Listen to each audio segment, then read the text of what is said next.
Hello, everybody. This is Getrude Mashe here in beautiful Wellington, New Zealand. This is the last day of the Best of You Expo. And I first of all want to thank the organizers, Bernardo, for what you have done for all of us as speakers around the world. I came on this platform with 21 other women. We have had a phenomenal week. And we are truly, truly grateful to be able to speak from this platform. My presentation today is called How to Land Your First TED Talk by Speaking from the Heart. My first TED Talk opportunity came when I was presenting at a human rights event that Wellington City Council had organized. And at that event, I had just published my first book, and I read this poem. I'm going to share it with you now. The poem is entitled Beloved Africa. Beloved Africa, as I run from your shores, my heart is filled with sores. Open wounds from rapidly closing doors. I shall miss the sunshine, the warm rain, the thunderstorms, the plains. I shall long for sun-kissed mangoes, overripe bananas, and the sweet, sweet taste of watermelons on a hot summer's day. Blue skies and green cornfields with healthy yields, crimson sunsets and bright white smiles that flow for miles. And though I leave you, I will forever be your messenger. I am your ambassador to the world. Mama Africa, from your womb I leave. Through your warmth, your pain, you birthed me. And deep, deep down within my soul, I know I am a child of Africa. Blue skies, wide open fields, rumbling hills and waterfalls. Your memory will forever be etched in my soul as I compose this sweet, sweet melody to my beloved Africa. I had a standing ovation at this event.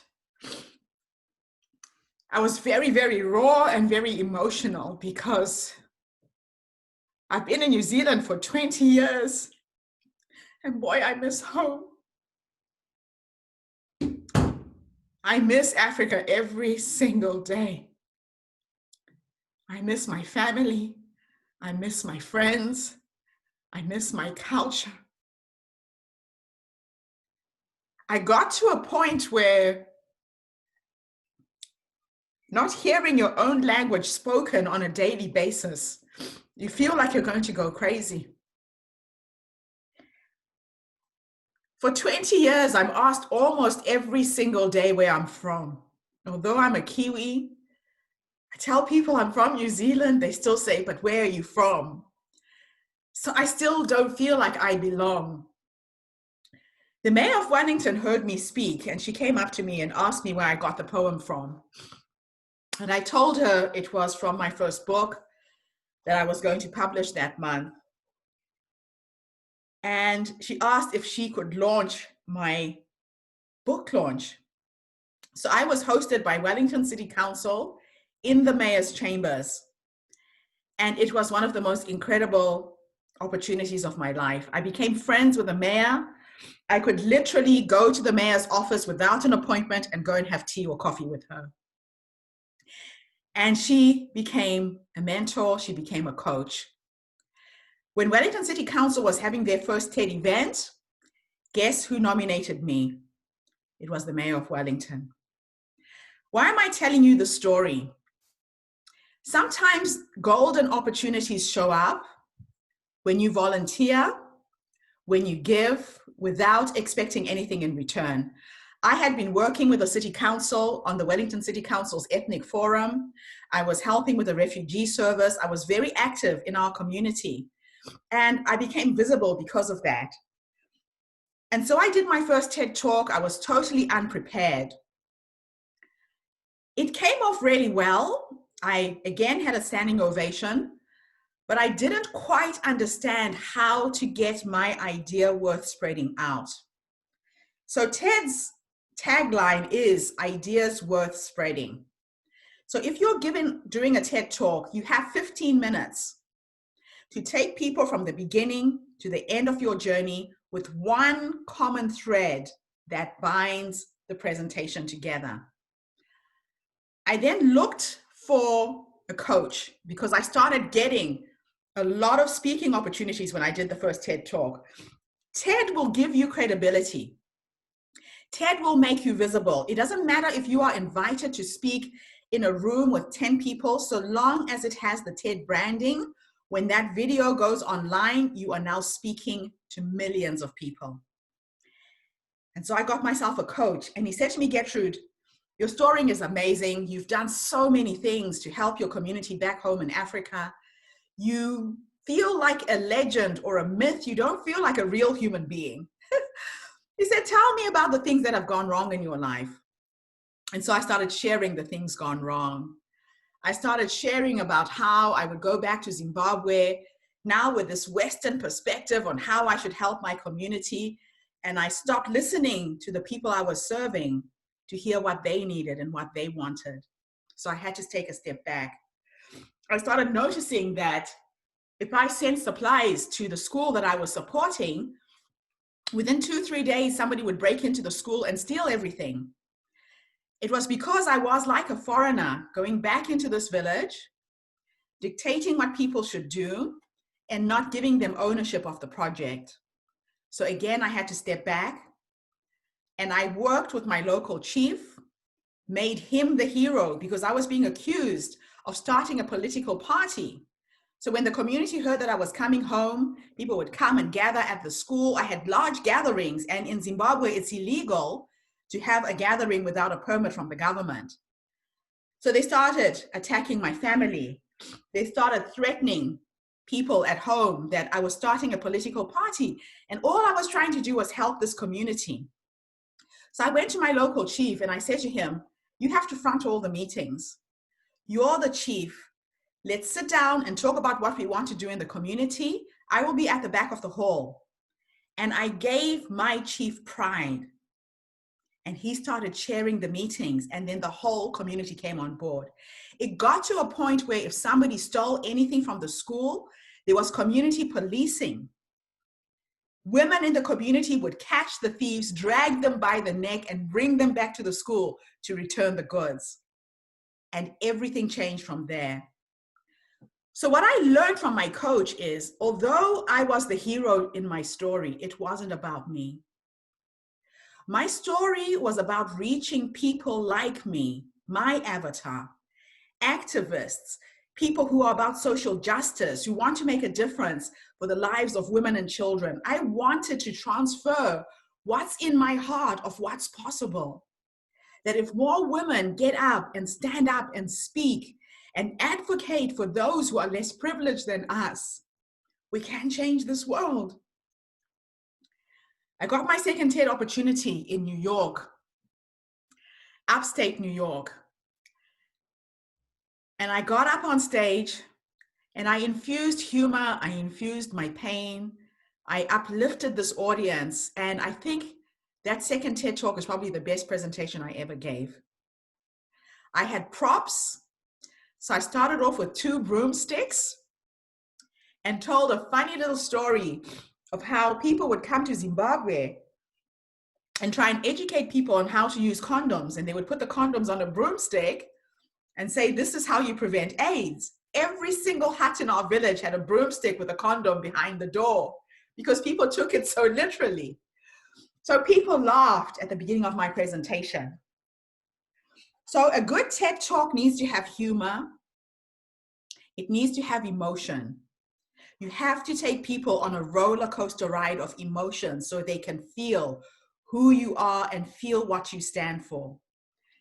A good TED talk needs to be something that you are so passionate about. You breathe it, you live it, you talk about it, and that needs to be demonstrated online. So you need to create what's called a digital platform. a digital footprint of who you are. If you go into Google right now and type in Getrude Mashe, you will find hundreds of references about me. If you go into Google Images, you will find thousands of photographs of me. All of this was done very deliberately.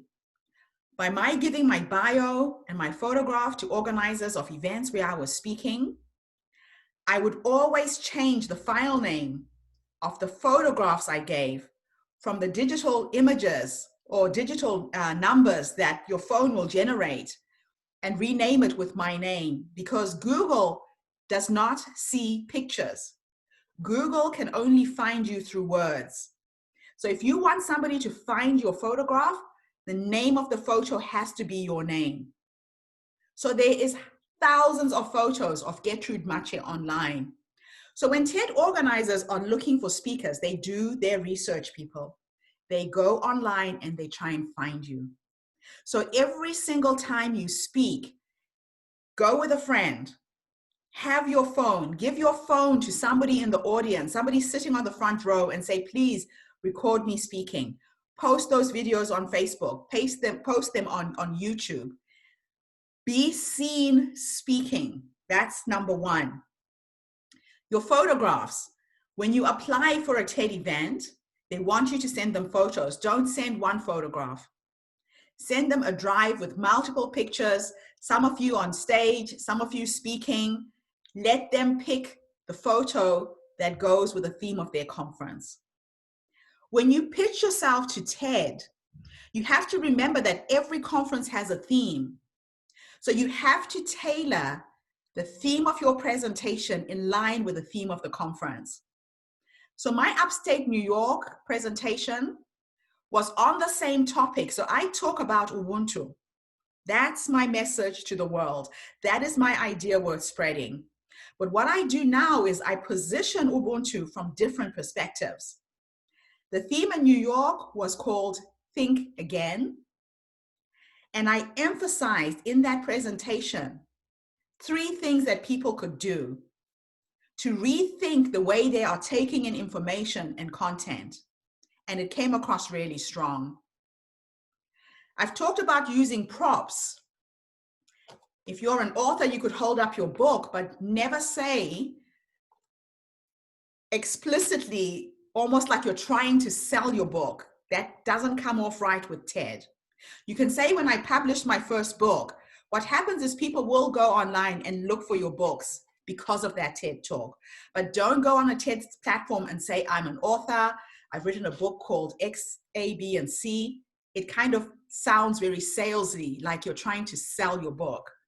So be very wary, if you're an author, not to use your book as something you're trying to sell on their platform. The way you look is very important for TED. They say that you have 30 seconds to make an impression on people. There is a 30-second rule. It's what comes out of your mouth in the first 30 seconds, and it's how you look in those first 30 seconds. So it's all about how you're going to brand yourself as a speaker. Have you ever really thought about your personal branding? I modeled my personal branding off one of my heroes. Oprah is my hero. I love the way she dresses. I love the way she presents herself. So I took aspects of what Oprah was doing and I infused it into my African culture. And I decided I would show up as being African first. One, because I can't run away from this beautiful chocolate brown skin. It doesn't matter where I go in the world, you know that this woman is from somewhere in Africa. So I want you guys to think about 3 words that best describe you as a brand. As a speaker, you are no longer you. You are now a Nike. You are a Microsoft. You are an Instagram. You are a Coca-Cola. What do those brands stand for? If I ask you to close your eyes and I said the word Nike, what comes to mind is the tick sign. Nike uses a symbol for their branding. If I ask you to close your eyes and I said Coca-Cola, what comes to mind are 3 colors, black, red, and white. So you can use colors to infuse into your branding. So symbols, colors. So what I did is My 3 words came from a testimonial that I got from one of my clients. She said, Gertrude is a vibrant bundle of African energy. And I just love that testimonial. The 3 words I pulled out was 1, African. I show up as being African first. I didn't want people to mistake me for being maybe African American or Caribbean. I wanted them to see the way that I dress and say, this woman is from Africa. Today, I have 1 African piece of jewelry on me. My earrings are very Western. I bought this top in India. I'm wearing a Western polo neck, but I have got this beautiful Ndebele jewelry. One thing that you wear can say exactly where you're from. The second thing I got out of the words this woman gave me was the word energy. My presentation style is very energetic. In fact, a lot of times when I speak and they give me an option on, what I want to have, either the lapel mic or the handheld mic, I always have to ask for a lapel mic or the one they put on your ear, because if I'm holding a mic, I use my hands to speak. I can hit somebody with the mic. So my speaking style is very energetic. And the energetic part of my brand is also reflected by the fonts that I've used to write my branding material. So just the way you write your name on a book cover, the font you choose says something about who you are. The way you will write your book titles, the way you put together your marketing material, you have to choose the fonts that go with your personality. So if you're very conservative, you use conservative fonts. If you are creative and out of the box, all of my fonts are out of the box fonts, and that reflects who I am as a brand. The last thing I got out of this woman's testimonial was vibrant. She said, Gertrude is a vibrant bundle of African energy. And I just thought that was so delicious. So the vibrancy is in the colors that I wear. If I am wearing black, there is a splash of color on me. So colors for me help me to be energized. Colors uplift me. So if I'm really having a bad day, you will see me wearing yellow. I had a bad night last night. I wasn't feeling very well. And I thought, okay, I need to Zeus myself up, put on my yellow, and I feel absolutely fantastic as I present to you today. So you could mix corporate jackets, very Western looking, very formal, in specific colors, and use very strong colors for the branding. And that becomes part of who you are. So those are the first 3 things you have to think about in terms of branding yourself as an author. Then you have to create what's called brand consistency. And as a speaker, you have to be consistent about what your idea word spreading is. So you will be seen on Facebook, on Instagram, on YouTube, speaking about the same topic, but from different perspectives. Right now, I'm working on a presentation. I've been invited to speak at the New Zealand Women's Leadership Institute conference on the 18th of this month. And I thought, wow, great opportunity for me to position myself and actually write a book about Ubuntu leadership. There's a lot that can be learned by people in the corporate world on how to infuse Ubuntu into the workplace. So I'm working on a book on Ubuntu leadership. That's going to be my next presentation at this event. So every time you get invited to speak, see how you can incorporate that idea word spreading. I even managed to infuse Ubuntu into a presentation I did for property investors. Now, what does Ubuntu have to do with property investors? It was a property investors conference, but I realized that I became successful as a property investor by being honest and being authentic. I bought my first house in New Zealand, ironing people's clothes. I remember the second house I bought, I didn't have enough money. And I went in to see the person who owned the house. And I said, I love this home. I've just started a property investing business. I can't afford it right now. What can we do? How can we work this out? And this man gave me 6 months to come up with my deposit. He held off selling his home because he liked me. He just saw this young entrepreneur who was enthusiastic, who had energy, who had come to a new country and had a dream to do something with her life.